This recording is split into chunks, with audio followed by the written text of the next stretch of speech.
Coming up on the next half hour, Pete Rose will be talking about his record-breaking hitting streak, and Ronnie Millsap, country music's entertainer of the year, whose hits come in gold and platinum. But right now, a station break.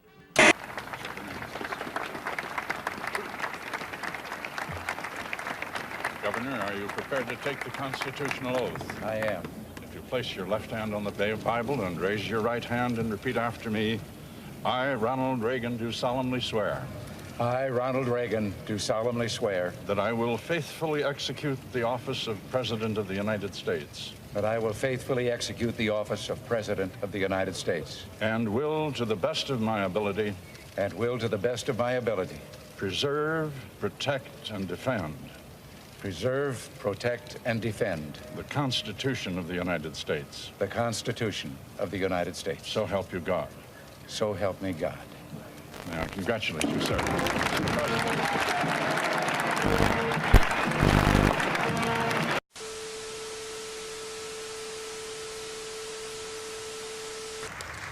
Before departing the Capitol, the President pauses to review troops from all services under the command of Major General Robert Arter, Chairman of the Armed Forces Inaugural Committee.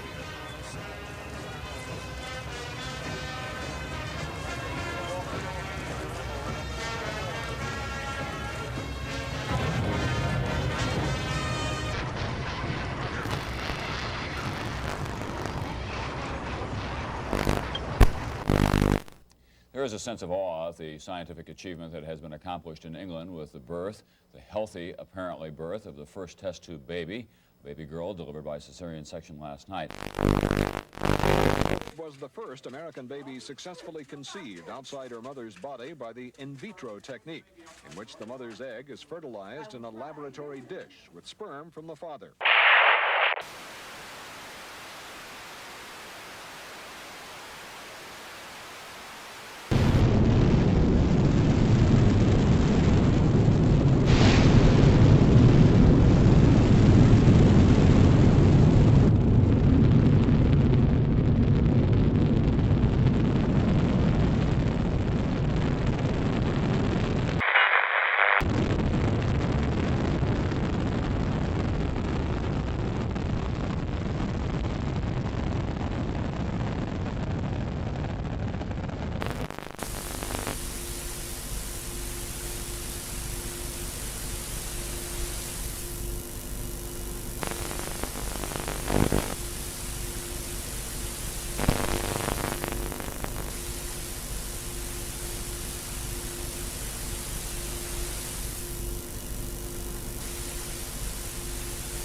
Luncheon hosted by the inaugural committee in Statuary Hall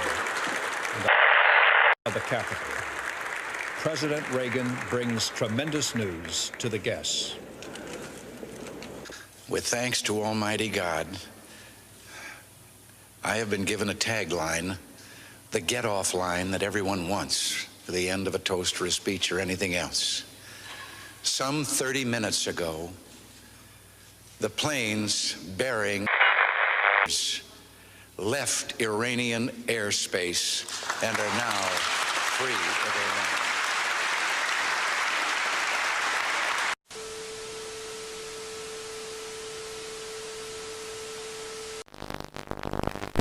Iran. Though there were no presidents or generals or the former hostages agreed that today's celebrations of their return were the sweetest. And finally this evening, Ali returns. Muhammad Ali, once known as Cassius Clay, a veteran of 60 contests in the ring, getting older now, pushing 40, and taking a big chance. Tomorrow night in the Bahamas, Ali takes on a heavyweight champion who is 11 years his junior.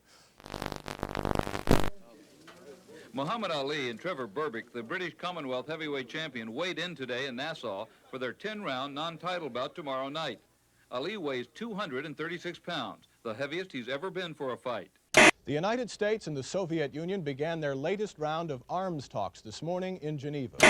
The United States has said it will not deploy the new version of this Pershing missile and new cruise missiles if the Soviets dismantle their medium-range arsenal. The Soviets say the United States has deliberately not counted submarine-fired missiles, air-based warheads, and the nuclear forces of Britain and France.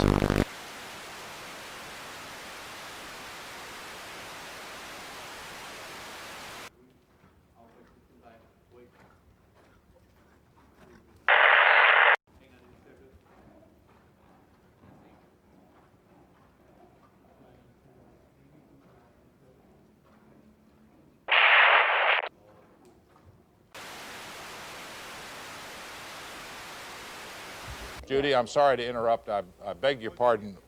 In front of me now are two bulletins from AP and United Press International that both say President Reagan was shot in the chest and wounded by at the Washington Hotel on Monday. He was reported in stable condition at George Washington University Hospital. I have just read from the United Press International bulletin. The second bulletin is from Associated Press. They both move simultaneously. AP says, quote, President Reagan was wounded in an assassination attempt today, top White House aides said. He was reported to be conscious. His condition was stable, according to Lynn Nofziger, who is the president's political advisor. Here's the car pulling up under the emergency marquee at GW. Agents running out, ordering the press back. There's Mrs. Reagan in the red coat. Good evening. Reagan is in good condition tonight in a Washington hospital after several hours of emergency surgery. His press secretary, James Brady, is in extremely serious condition with brain damage. A Secret Service agent who was also shot is doing well, while a District of Columbia policeman is in serious condition with bullet wounds in the shoulder and the neck. Constitutionally, gentlemen, you have the President, the Vice President, and the Secretary of State in that order. And should the President decide he wants to transfer the helm to the Vice President, he will do so. What is the... As of now, I am in control here in the White House, pending return of the Vice President, and in close touch with him. If something came up, I would check with him. Before he got the news about Brady, the President continued to make jokes with the medical staff. At one point, he said, if I got this much attention in Hollywood, I never would have left.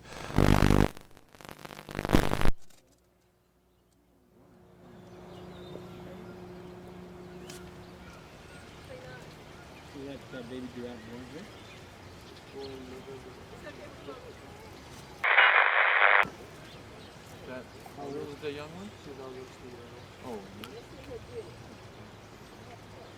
I think every ball club in the major leagues, really has been hurt financially by this. No one has won by this strike. The only people that are going to win now are the fans because it's over with.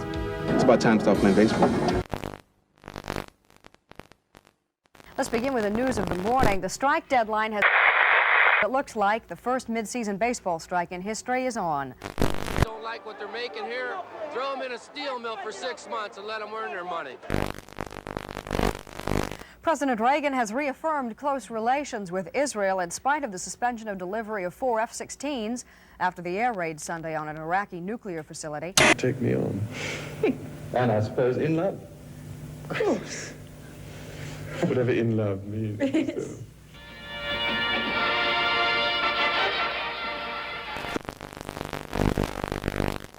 Tonight, to celebrate the end of the Prince's bachelorhood, there was an enormous and spectacular fireworks display in Hyde Park. And all over England, Scotland, and Wales, bonfires of celebration were lit.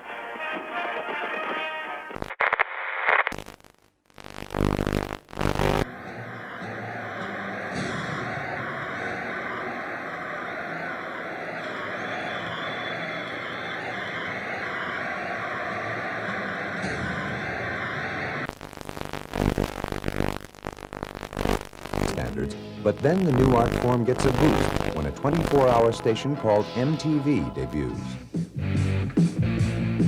What we've introduced with MTV is a non-narrative form, as opposed to conventional television where you rely on mood and emotion. We make you feel a certain way as opposed to you walking away with any particular knowledge.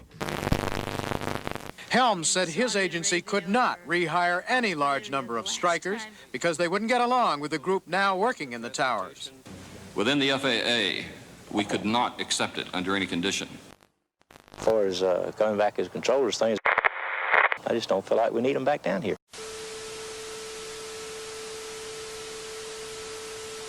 Early this morning, the Canadian Air Traffic Controllers Union claimed that U.S. airspace was unsafe and refused to handle planes on their way to and from the U.S.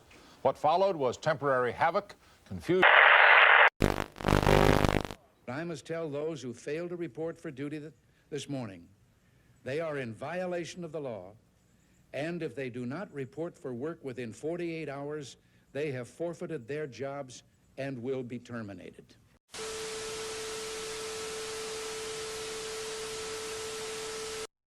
Negotiations continue to end the Major League Baseball strike, but there's no sign a settlement is near. While they wait, ball players occupy themselves in many ways. In an historic first, Sandra Day O'Connor is Reagan's surprise choice for nomination to the United States Supreme Court. The Arizona judge shares the president's conservative on many legal issues. She is unanimously confirmed by the Senate in September and takes her place on the bench.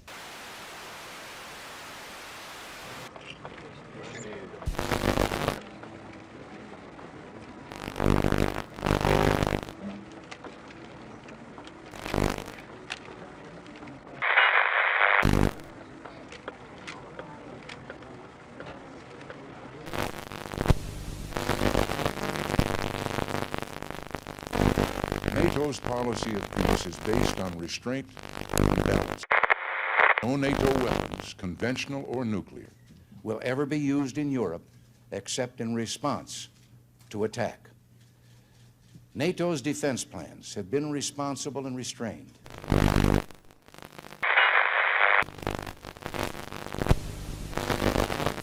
But the momentum of the continuing Soviet military buildup threatens both the conventional and the nuclear balance. Our response to this relentless buildup of Soviet military power has been restrained but firm.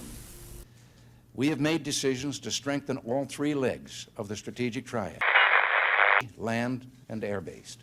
In other words, a deterrent, preventing the use of these Soviet weapons by the counter threat of a like response against their own territory. At present, however, there is no equivalent deterrent to these Soviet intermediate missiles. War depends on the perceived ability of our forces to. The more effective our forces are, the less likely it is that you have to use them.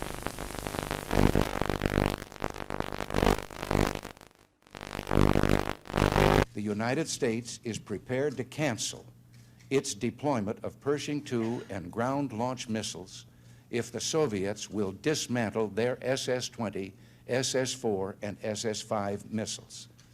This would be an historic step. With Soviet agreement, we could together substantially reduce the dread threat of nuclear war which hangs over the people of Europe. This, like the first footstep on the moon, would be a giant step for mankind. Citizen of that country, for instance, in this case. That's what happened to you, right? That's right. And you got all this from Moscow when you were trained as a spy at a spy school in Moscow? That's right. That's right. That was a major part of my schooling.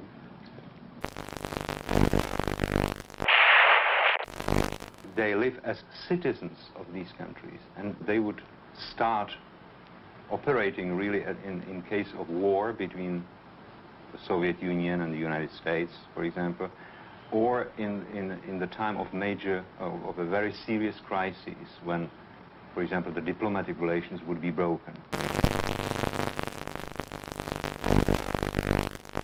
Eventually, he was caught by the FBI and became a double agent. When you were caught by the FBI, did you try to signal your Soviet handlers at the UN or in Moscow that you had been caught?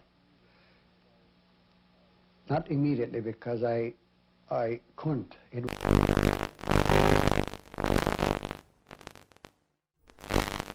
I would be,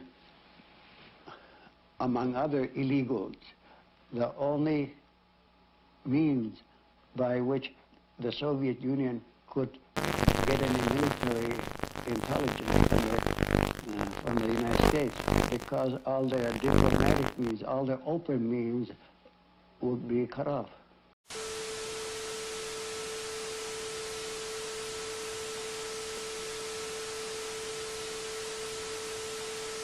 The highest art of warfare is not to fight at all, but to subvert anything of value in your enemy's country, be it moral traditions, religion, respect to your authority and leaders, cultural traditions, anything. Put white against black old against young, I don't know, wealthy against poor, and so on. Doesn't matter. As long as it disturbs society, as long as it cuts the moral fiber of a nation, it's good.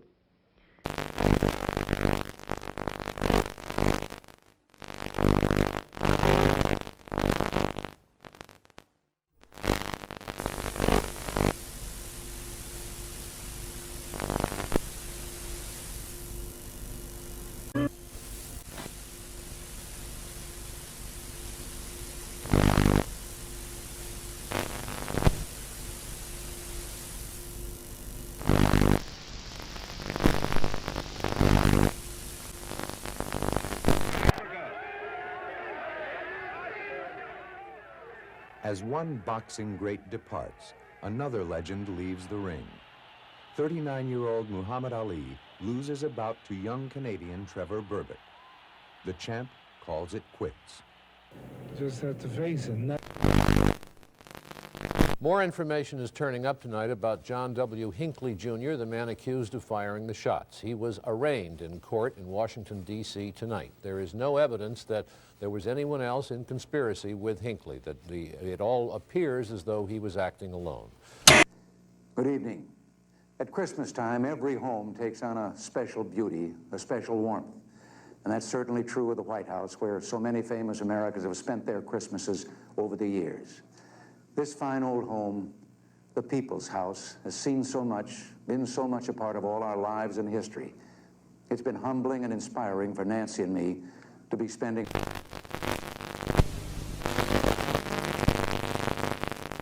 homes have been assaulted. The Polish government has trampled underfoot solemn commitments to the UN Charter and the Helsinki Accords. It has even broken the Gdansk Agreement of August 1980, by which the Polish government recognized the basic right of its people to form free trade unions and to strike. The tragic events now occurring in Poland almost 2 years to the day after the Soviet invasion of Afghanistan have been precipitated by public consideration from the Soviet Union. It is no coincidence that Soviet Marshal Kulikov, chief of the Warsaw Pact forces, and other senior Red Army officers were in Poland while these outrages were being initiated.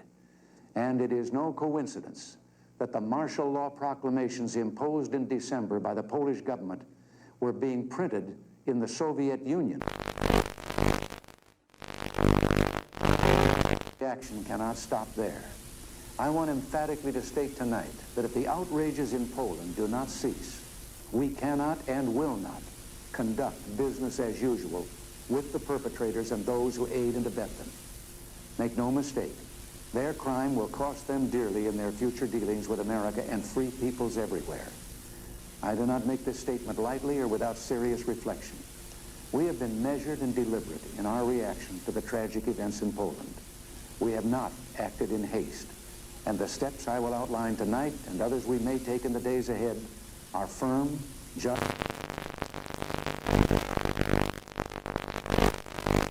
This is my last broadcast as the anchorman of the CBS Evening News. Old anchormen, you see, don't fade away. They just keep coming back for more. And that's the way it is. Friday, March 6th, 1981. I'll be away on assignment, and Dan Rather will be sitting in here for the next few years. Good night.